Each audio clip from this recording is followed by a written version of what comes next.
Hello dear students, welcome you all on Mohari Devi Tapadia Girls College YouTube channel.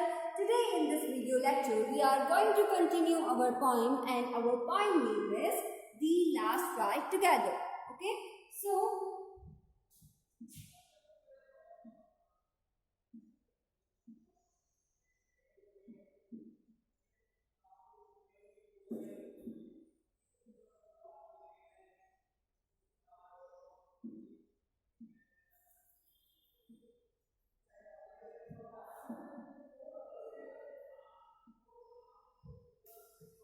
this poem is written by the famous Victorian poet Robert browning. इससे पहले हमने Robert browning की my last duchess पढ़ी. Hope आपको अच्छे से point समझ में आ गई होगी.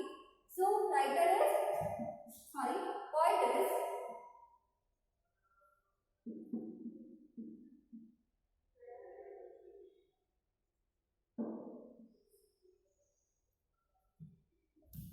Robert browning.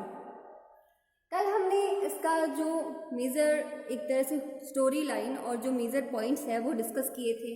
साथ ही साथ हमने इस पोइम का जो इंट्रोडक्शन है वो भी कवर कर लिया था. रॉबर्ट ब्राउनिंग का लाइफ स्पैन भी मैंने आपको बता दिया था. होप आपको ये सारी चीज़ें समझ में आ गई होगी. रॉबर्ट ब्राउनिंग का लाइफ स्पैन जो है वो हमेशा लिखते हैं हम ताकि हमें साथ साथ में याद हो जाए. इनका लाइफ स्पैन है 1812 से 1889. ओके, तो अपना जो टेक्स्ट है वो अपने सामने रख लीजिए.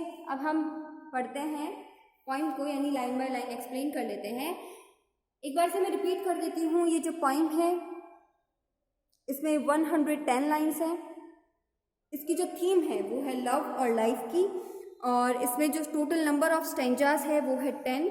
ये जो पोइम है वो एक ड्रामेटिक मोनोलॉग है. ड्रामेटिक मोनोलॉग मैंने आपको पहले वाली पोइम में भी बताया था क्या होता है. ड्रामेटिक मोनोलॉग में एक स्पीकर होता है, एक साइलेंट लिसनर होता है और एक स्टोरी बताई जाती है उस स्पीकर के द्वारा. ठीक है, यानी खुद की एक व्यथा गाथा बताई जाती है. और ये जो पोइम है वो सबसे पहले पब्लिश हुई थी मैन एंड विमेन नाम के कलेक्शन में. तो चलिए अब हम पोइम को शुरू करते हैं.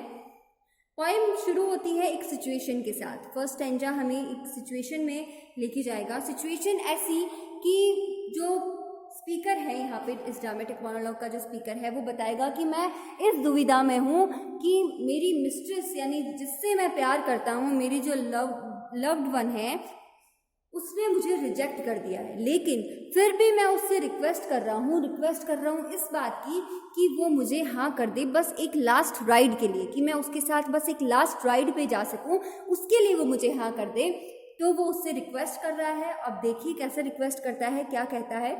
आई सेड, मैंने कहा, then dearest, since it is so, since now at length my faith I now. यहाँ पे स्पीकर कहता है कि मैंने उससे कहा, इस सिचुएशन के साथ वो बता रहा है कि मैंने उससे उस टाइम ये कहा कि दैन डियरेस्ट, अगर तुमने मुझे मना कर दिया है तो मेरी एक बात सुन लो dear. Since it is so, कि बस एक बात जो मैं चाहता हूँ.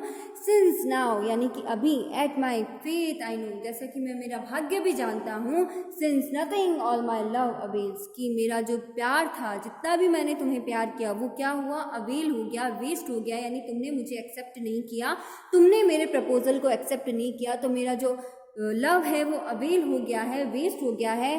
सिंस ऑल, लेकिन अब मैं क्या करना चाहता हूँ, अब मेरी जो लाइफ है वो मुझे कैसी लग रही है, यानी इतना सब होने के बाद भी अब मुझे क्या लग रहा है, my life seemed meant for fails, मेरी जो लाइफ है मुझे ऐसे लग रहा है वो मैं अपने जीवन में क्या हो चुका हूँ, फेल हो चुका हूँ, मुझे ऐसा लग रहा है.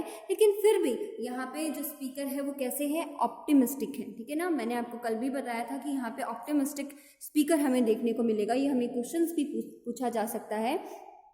Since this was written and needs must be, my whole heart rises up to bless.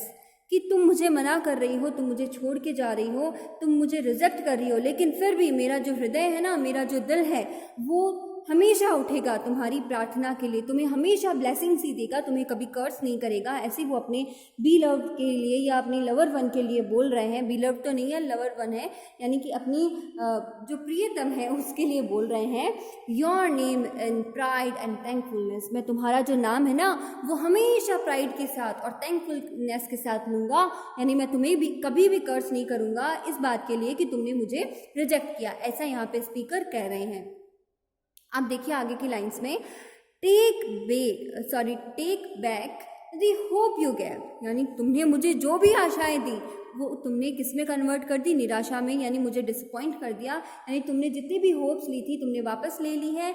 I claim only the memory of the same, लेकिन मैं दावा करता हूँ कि मेरे अंदर जो तुम्हारे लिए प्यार है या मेरे साथ तुमने जितने भी पल बिताए हैं, जितनी भी अपनी टुगेदरनेस वाली मेमोरीज है, जितना भी अपना क्वालिटी टाइम हमने स्पेंड किया है, वो मैं क्या करूँगा, हमेशा वैसे ही रखूँगा। यानी मैं तुम्हें उसके लिए कभी भी कर्स नहीं करूँगा, कभी भी तुम्हें बुरा भला नहीं कहूँगा। एंड दिस बिसाइड, और इसके अलावा, if you will not blame, अगर तुम्हें मैं ब्लेम नहीं कर रहा हूँ, your leave for one more last ride with me, तो मैं तुम्हें अगर ब्लेम नहीं कर रहा हूँ तो तुम मुझ पे बस एक कृपा कर दो या मुझ पे एक एहसान कर दो या मेरी एक बात मान लो, और वो बात ये है कि योर लीव, कि तुम जब मुझे छोड़ के जा ही रही हो, for one more last ride with me, तो बस मुझे छोड़ के जा रही हो तो एक लास्ट राइड मेरे साथ कर दो। ठीक है, तो यहाँ पे पोइट अपनी डियर वन से, जिससे वो प्यार करते हैं, उससे बस यही रिक्वेस्ट कर रहे हैं कि तुम मुझे छोड़ के जा रही हो, चलो ठीक है, तुम मुझे रिजेक्ट कर रही हो, वो भी चलो ठीक है, मैं तुम्हें कर्स नहीं करूँगा, मैं तुम्हें ब्लेम नहीं करूँगा, ऐसा वो स्पीकर बोल रहा है इस ड्रामेटिक मोनोलॉग में। लेकिन तुम बस मेरी एक रिक्वेस्ट मान लो, तुम मेरे साथ कहाँ चलो, बस एक लास्ट राइड पे चलो, तुम मेरे साथ एक लास्ट राइड कर लो।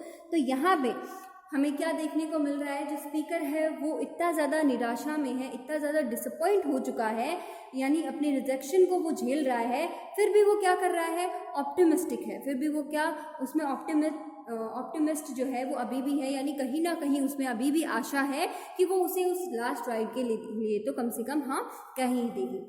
ओके, तो यहाँ भी हमने इस पॉइंट का जो फर्स्ट स्टेंजा है वो कंप्लीट कर लिया है। होप आपको फर्स्ट स्टेंजा बहुत अच्छे से समझ में आ जाए। मैंने कोशिश की है बहुत ही इजी लैंग्वेज में आपको एक्सप्लेन करने की। फिर भी आपको किसी भी तरह का डाउट है तो प्लीज़ शेयर विद मी। ये जो वीडियो है ये हमारा सेकंड वीडियो है ऑन दिस पर्टिकुलर पोएम। तो हम ये लिख लेते हैं,